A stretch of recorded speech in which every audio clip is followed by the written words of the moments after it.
Radio Toxic. Hey guys, welcome to Radio Toxic. I am Marci Swank. And I'm Greg Heysinger. Today we're going to be talking about if the music industry is actually toxic for the artists.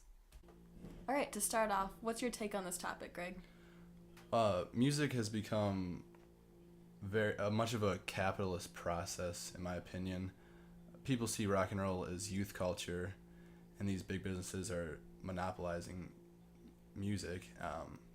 They're both taking advantage of the bands themselves, but although they're getting their music out there and they're giving them money, they're taking a lot more than they should be taking from the band, and they're telling the people what they should like and what not to like. That's just my opinion, but I think a lot of people agree with me on that.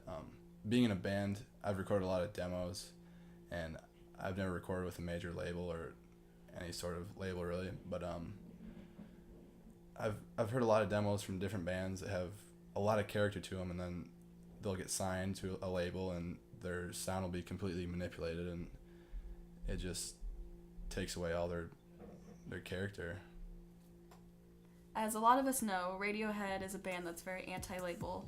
Their frontman, Tom York, has gone as far to say that it's risky for artists to even sign on to a label in general. Yeah, I agree with that. I actually remember the day that Radiohead released their album entitled In Rainbows. I was a senior in high school, and they put it out on their website. Basically, it was name your own price. You could pay whatever you wanted for it.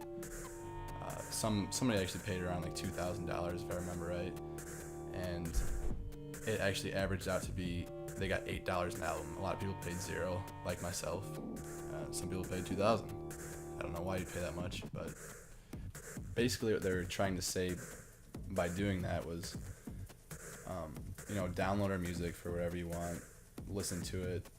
The best way you can help us out, and this applies to other bands too, is go to the concerts, buy tickets to see them, play live, buy shirts, merchandise. And that just goes to show that big bands today don't need the record label or music industry to survive at all, really. Yeah, I think it's really interesting and reassuring even to musicians that aren't signed to have bands that are so big, such as Radiohead, say that they don't need the label.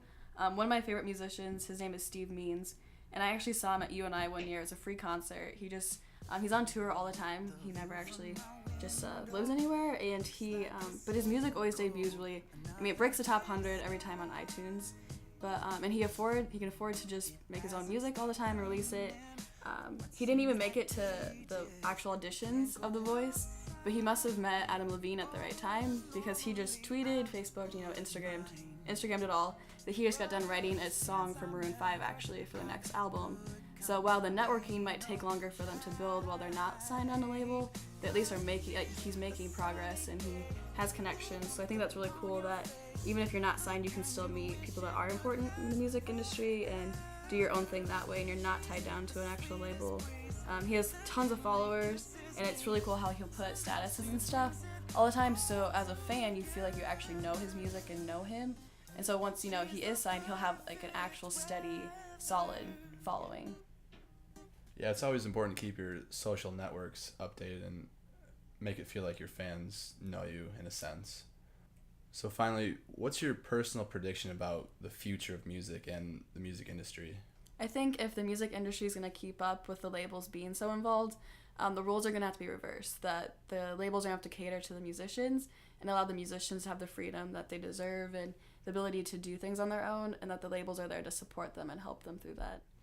Yeah, and in addition to that, I think that the actual artists themselves, if the music industry keeps growing and becoming more powerful, that the musicians and artists will become less talented. They'll have less raw talents. It'll be mostly, computerized, and that's kind of sad. But that's if things keep going the way they are. That's what we're gonna see probably.